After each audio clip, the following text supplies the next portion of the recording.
पुण्यातील मनसरमध्ये विजेच्या तारेचा धक्का लागल्यानं शेतकऱ्याचा मृत्यू झाला। शेतात विजेची तार तुटून पडली होती, तिच्यावर पाय पडल्यामुळे शेतकऱ्याचा विजेच्या धक्क्यानं जागीच मृत्यू झाला। त्यामुळे महावितरणचा भोंगळ कारभार आता चव्हाट्यावर आलाय। यवतमाळमध्ये पारधहून पुसदकडे येणारी बस उलटून अपघात झाला। अपघातात 8 ते 10 प्रवासी जखमी झाल्याची माहिती आहे। सुदैवाने यामध्ये कोणती जीवितहानी झाली नाही।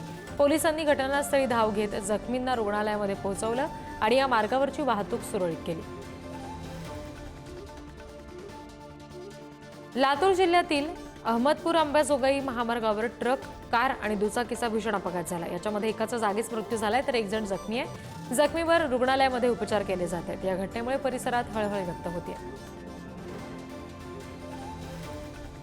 अमरावतीच्या नागपूर राष्ट्रीय महामार्गावर ट्रक चालकाचा नियंत्रण सुटून एक अपघात झाला। ट्रक सुरक्षा बॅरिकेडसह झाडाला जाऊन धडकला। सुदैवाने याच्यात जीवितहानी झाली नाही। वाहन चालक आणि व्यावसायिक अगदी थोडक्यात बचावले।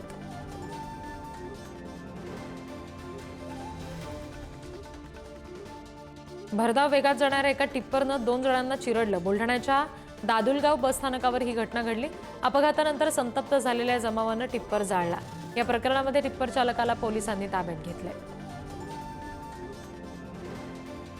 जुन्नर तालुक्यातील बाचा तलाव परिसरामध्ये मोटरसायकल आणि 4 चाकी वाहनाची समोरासमोर धडक झाली। अपघातामध्ये एकाच कुटुंबातील 3 जण गंभीर जखमी झालेत। जखमींवर रुग्णालयामध्ये उपचार सुरू आहेत।